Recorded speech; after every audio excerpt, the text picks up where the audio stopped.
From LinkedIn News, I'm Leah Smart, host of Everyday Better, an award-winning podcast dedicated to personal development. Join me every week for captivating stories and research to find more fulfillment in your work and personal life. Listen to Everyday Better on the LinkedIn Podcast Network, Apple Podcasts, or wherever you get your podcasts.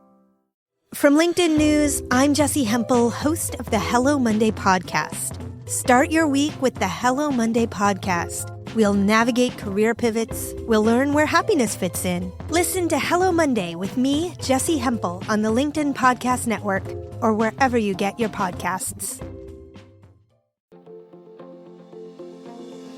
Hello, my friends, and welcome to another exciting episode of Negotiate Anything.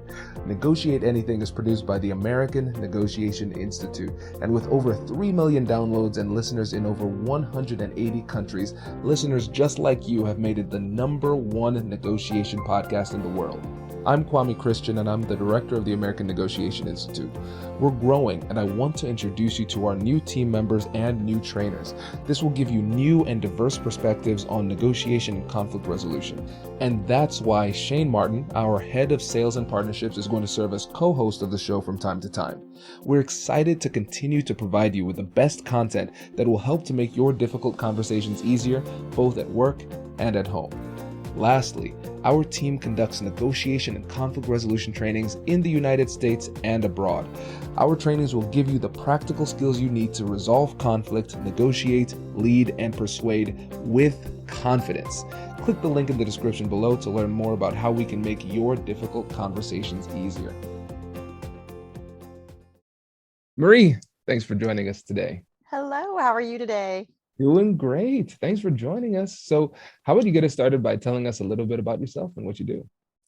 Well, thank you. I'm Marie Keister, and I'm accredited public relation professional, and I own a company by the name of MurphyEpson, and we specialize in public relations, but our niche is really helping communities and public sector agencies make improvements to their communities. And so our role is to facilitate those conversations that sometimes can be very difficult because we're introducing change, even though it may be for the greater good. I love that.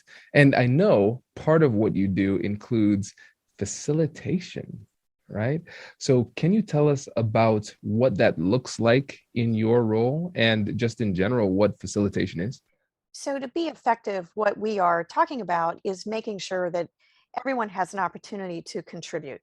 And when we introduce a community improvement, which may be a new shared use path, or maybe it's a new road, or maybe it is a new development in your community, the public's instant reaction could be fear, it could be anger.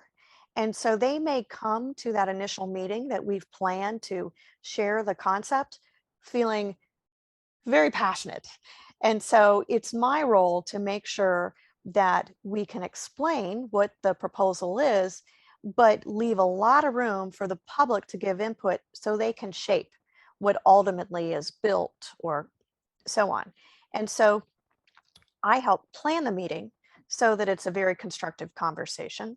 But then I also make sure that as we run the meeting, we're giving everyone an opportunity to be heard, and we're not getting defensive in response to their anger or passion. Yes, no, this is great. And I think it'll be good for folks to get a better understanding just in general how these facilitations can manifest themselves, not just in your specific role, but also in general too, because somebody listening might say, well, I'm not doing public projects like this, so I guess let me go to another podcast. Wait, if you go to another podcast, go to Ask with Confidence or our Spanish language podcast, but don't leave, because there are opportunities to use these same facilitation skills just day to day as a leader in your organization. So before we get deeper into like the nuts and bolts of it, can you talk about some potential other avenues where somebody could use facilitation within their everyday job? So when we talk about how to use facilitation skills in everyday practice, so let's say you're in a meeting and you walk in and you feel tension, or maybe you introduce an idea and somebody has a negative reaction. So the same tips apply, the same principles as your compassionate curiosity. You listen, you probe, you don't be so worried about conveying your idea that you stop for a minute and say, well, let's talk about what are you concerned about? I'm sensing that there may be some resistance. Can you explain why? And being curious and respectful, sometimes you'll get anger back for whatever reason. And instead of dismissing that or just having this visceral reaction and then escalating, it's better to ignore the negativity and focus on the kernel of truth. Whatever they've said, there's always something in there that once you get rid of the smoke and mirrors of, blah, blah, blah, I'm so angry. Well, let's talk about what you're angry about. Let's get to that and let's talk about it. By using those techniques, you're showing that you really do care and that you are listening. And it gives that person a sense of first catharsis and then also validation. Right. Well, first of all, thank you. It means a lot to me that you read the book. That's really cool, because you're really good at what you do. so that makes me feel good. But you're absolutely right. And here's the thing too, when you think about the potential of emotional responses, we should be anticipating that. Right. Because I think a lot of times people come into these conversations and then they kind of they approach it from a place of fear. I hope people don't respond negatively to this. No. People are people, and emotions are an integral part of who we are. And so these emotions will be there. It would be weirder. It would be really weird if they weren't, quite honestly. And I think one of the most challenging things from time to time is professionalism. And now I'm not saying that people should be unprofessional. I'm not saying that at all. But what I am saying is that some people can be so good at being professional and keeping that stoic game face on that they respond emotionally, but people don't perceive the emotion. So to your point, Marie, you gave the example of if somebody gets really upset, right? If somebody gets upset and it's clear that they're upset, we can say, aha, okay, I can acknowledge and validate that emotion. I understand a lot of what they said was the emotion speaking, but there's a kernel of truth in there. And so we can give them almost that pass, right? I understand you're upset. But then if somebody says the exact same thing, but calmer, you might be like, this person is an absolute lunatic. How did they arrive at that position? But since you didn't perceive the emotionality behind it, then you respond substantively to an issue that is not fully substantive. It's also emotional too. And when we're in the setting I'm often working with engineers. And so they're presenting some very technical work and talk about professional. They want to appear as professional as possible. And what I advise them to do is show more of your authentic self, right? And show them you're a real person. You don't have it all figured out. That's why you're so eager to hear what people have to say. And I also prepare them that an audience member is going to have a physiological reaction. That fight or flight mechanism kicks in when you're introducing change. And so somebody may be so stressed, they can't form a question to ask the engineer. They can't form a comment yet because they don't know the language around what you're proposing. And so it may be all bluster. Their face might get red. And then they bark out something that is very accusatory. That's when I tell the engineer, it's their emotion. Just let it go. Listen to that kernel of truth. And then where I am, I'm usually in the middle. I will say, Kwame, what's your question? Kwame says something and you're all upset. And I'll say, I think what I'm hearing is you're concerned about this. So I pick out that single kernel of truth. I ignore all the bluster. And sometimes the audience member might say, yeah, that's exactly it. And part of it, the advantage I have is I've been doing this for 30 years. So I know the topic. So sometimes I can help them state what the problem is, even though they can't formally articulate it, because I've heard the problem so many times. I know, what the engineer is thinking about. So oftentimes I'll get a result. Yeah, that's exactly what I meant. And then I'll say, okay. And then I turn to the engineer and then I might say, now, Kwame, what would be your idea? What do you think we should do about it? And then we write the idea down. Now, sometimes the idea is crazy, right? But you never say that. And people are just trying to brainstorm, and there's nothing wrong with that. But you may know instantly that technically it won't work. But you never say, oh, that won't work, because then people will shut down and you'll miss the good ideas and the great input. So you want to put every single thing down, no matter how crazy. And then you go away and you work with, in my case, the technical team to see how much you can address.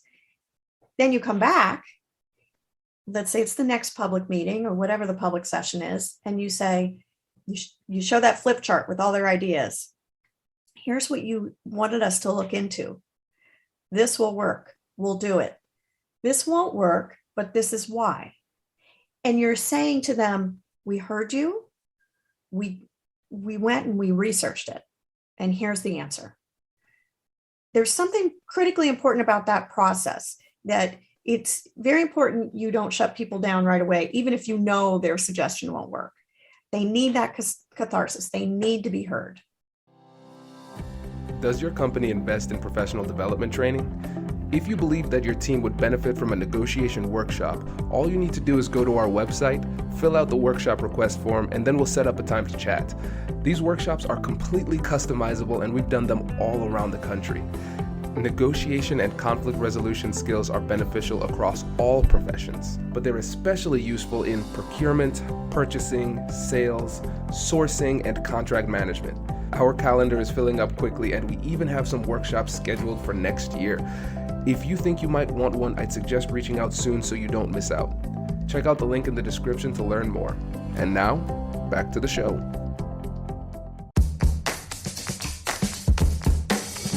Hey you, I'm Andrew Seaman. Do you want a new job? Or do you want to move forward in your career? Well, you should listen to my weekly show called Get Hired with Andrew Seaman. We talk about it all, and it's waiting for you, yes you, wherever you get your podcasts. Brace the rudders! Brace the sails! Raise the sails! Captain, an unidentified ship is approaching. Over. Roger. Wait, is that an enterprise sales solution? Reach sales professionals, not professional sailors. With LinkedIn ads, you can target the right people by industry, job title, and more. We'll even give you a $100 credit on your next campaign.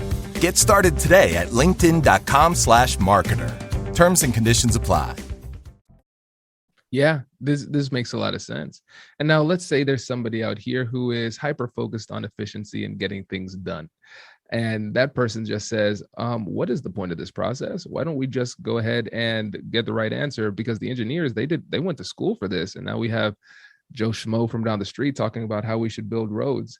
And so for you, from your perspective, what is the true value of integrating this type of process into the decision-making process? Well, it's easy to point out what happens when things go wrong, right? If we could just engineer things into existence, we wouldn't have to talk to anybody, right? But the reality is you have to communicate them into existence. You have to build support to make things happen. For example, for many years, highways were put in, engineered very well into communities. But you know what they did? Because they didn't talk to the public, or they disregarded a lot of community input or concerns about underserved neighborhoods. They ended up plowing those highways right through communities and ripping them apart, right? So we can't just let the engineers do it, right? Because then we pay a price later, and there's a lot of controversy later. Or it'll slow down the process because somebody will file a lawsuit, right? You're much better to include that transparent process from the very beginning and bring the public along so they can help shape what ultimately the program is, whether it's a highway or a development, so that they can feel that their fingertips have been on it, and then they can own it more. So my response to them is, hey, it's a risk management strategy. If you think you can get away with it and just engineer it and not have any blowback later, go for it. But I would suggest you're going to be much better served if you include the community, and you're going to create a lot more community cohesion as a result. Plus, you'll get a better idea. The community Absolutely. always has amazing input. Yeah, no, that's great. That's absolutely great. And I think one of the things that's interesting about this is that it falls in line with behavioral economics. And so Dan Ariely is a fantastic author of several books. And one of the things that he talked about in one of his books was the IKEA effect. I wish I could cite the actual author of that study. But with the IKEA effect, what they found is that people who buy their furniture from places like IKEA, where you have to buy it in a box and then put it together, they actually like the furniture more than people who buy it like completely put together. I will say I am not one of those people, but I understand and appreciate that they exist, right? And so the reason why is because they can look, like you said, and they can see their fingerprints on the work. They can say, hey, listen, I contributed in some kind of fashion. And then they have a greater sense of ownership in the final product. And so even if you could send them that finished couch in this situation, there's still a psychological benefit because now, like you said, it's risk management. They're less likely to be perturbed by it. And then when you think about it internally within our organizations too, that critical term of buy-in, now they're bought in. And even though you created a great strategy and you executed it well, if people don't feel validated and appreciated through the process, you'll still reach resistance, even if it's ultimately the right answer. Beautifully said. So true. You want to come talk to my clients with me? Explain that. Some of them get it instantly and others just don't understand. It's a leap of faith because they're afraid of the public and that the public will be angry. And I just try to reassure them, if you approach them with respect, it will pay off in the end. And there's a little bit of trust that I have to build with my clients for them to believe it. But most public sector organizations anymore, they've learned from experience, they need to do that. Right. Well, think about it, Marie. It goes back to what you were saying too. They're afraid that the public will be angry. Yes, they'll be angry regardless. They're people. That's what we do. Like, we don't even need a good reason to be angry. It's just going to happen, right? So an avoidance strategy doesn't minimize the reality of anger. But if you approach it and you're proactive about it, now you have an opportunity to manage it. Right now, you have an element of control. It's like I said in the book, hope-based strategies are not successful. Right. And finding those little nuggets of objection early gives you the ability to respond early before the little issue becomes a huge issue. And I've seen it many times. If you don't address controversy in the community, it starts to gain more credibility. Where if you can be open and transparent, the person that's being so critical begins to lose credibility if you're trying to treat them fairly. And in an audience setting, there's always that person that maybe is a little unreasonable, right? As long as I'm treating that person with respect, I may not win them over, but I win over the rest of the audience because they'll begin to say, well, wait a minute, this team or Marie, the facilitator, they're really trying hard to listen to this person, but the person won't listen. Now, I always try to cut that unreasonable person some slack because it may be that there's really good reasons why they are so angry and they just had to get it off their chest. They could end up being your biggest champion later, but you just have to keep listening. Yep. Oh, that makes a lot of sense. And one of the things that we harp on a lot on the podcast and in our trainings and things like that is the importance of preparation. And so just a quick aside, listeners, if you haven't yet, make sure you download your free guides going to AmericanNegotiationInstitute.com/guide for all of your negotiation preparation guides. Well, maybe we should put in a facilitation guide. Maria, as you are editing this podcast, now you have a little bit more homework to do. So yes. Kwame, that's, I always say facilitation is 90% preparation. Yeah. And you can't just go wing it in a public setting. And in the past, I used to see engineering teams do that, put together their technical stuff and then they'd go present. I'm like, whoa, no. We have to have a pre-call. We have to rehearse it. We have to prepare you for the questions we know people legitimately will want to know. So let's prepare for that so you don't look like a deer caught in the headlights when you get that question. And that preparation is so critically important. And so thank you. I'm glad to know that you emphasize that. Oh, 100%. Yeah, it's so funny because I know the listeners would realize this happens quite frequently. As we're talking, I'm saying, wow, I need to get the team to make a guide on that. So we have a ton of them now.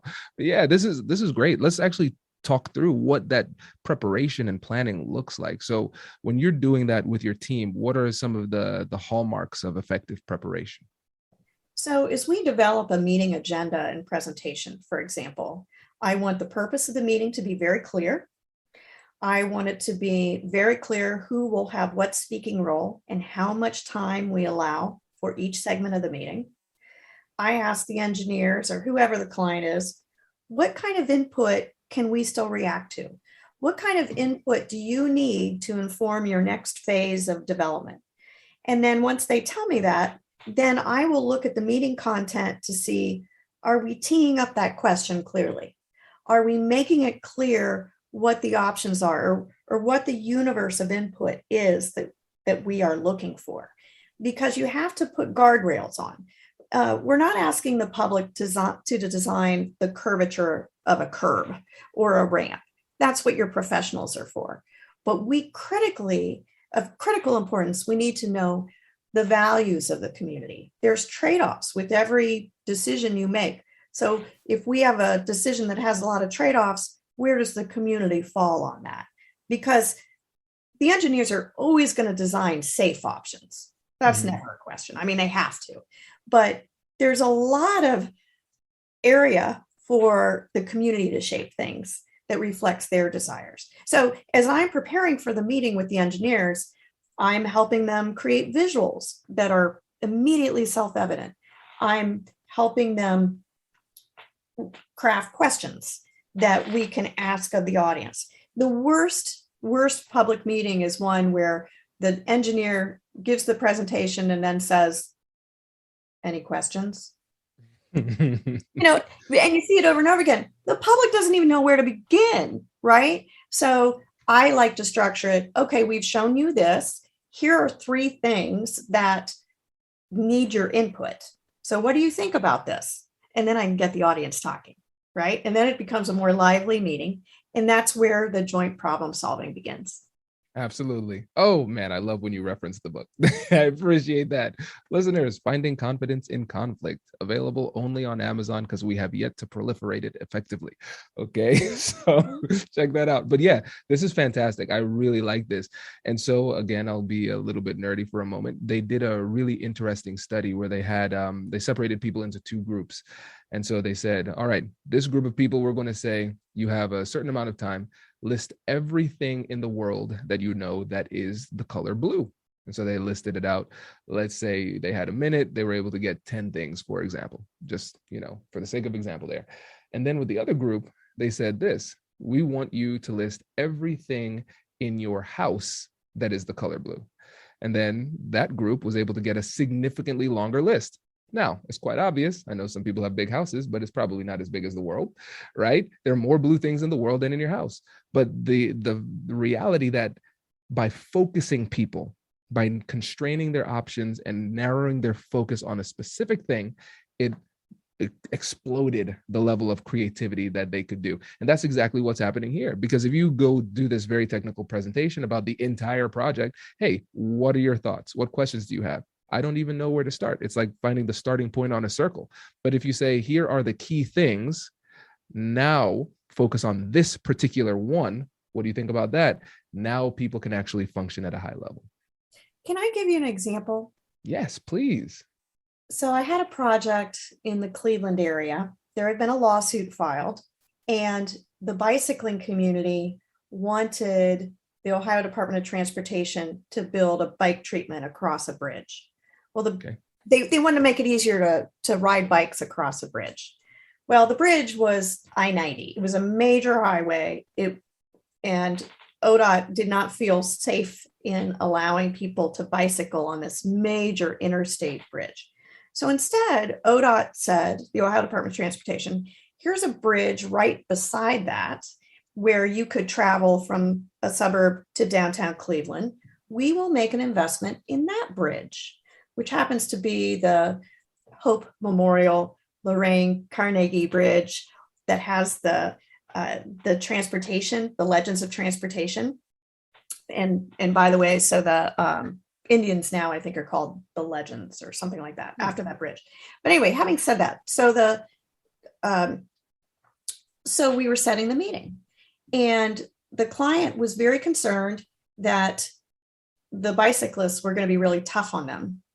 And so I worked with the engineer to devise what could the bicyclists provide input on. And we made it very clear what their choices were.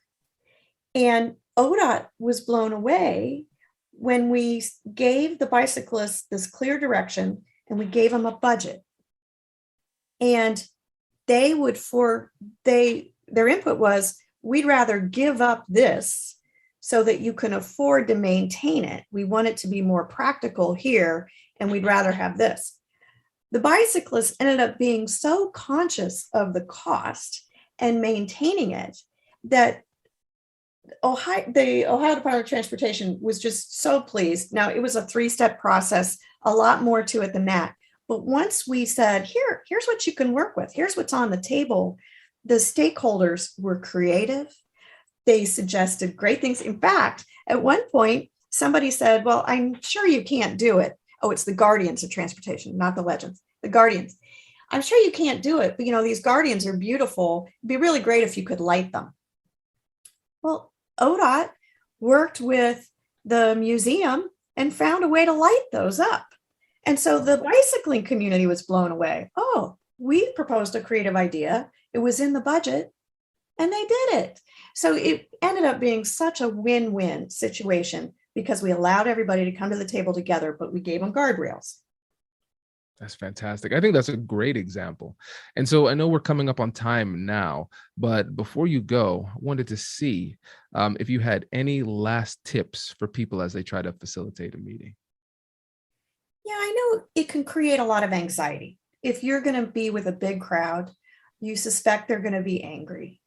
If you can just think like I do, right? So my dad was a patriot, real conservative guy. He was the one that would go to all these public meetings when nobody else could. And he was the one that was railing against the machine. Yeah.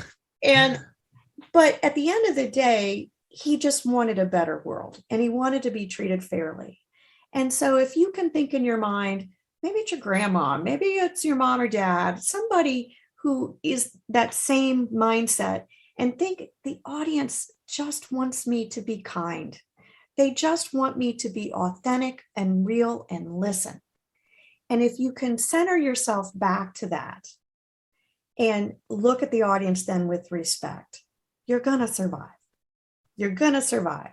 And at the end of my meetings that I facilitate, even if there's angry crowds, if I'm able to get to everyone and say, I hear what you're saying, thank you, I'd like you to wrap up because I have 4 more people to talk to, everybody gets their word in.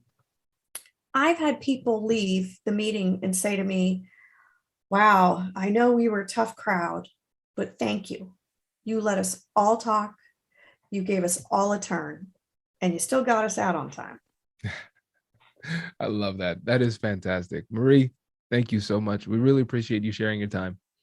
It's been an honor to be here. Thank you so much. I can't wait to listen to your next podcast.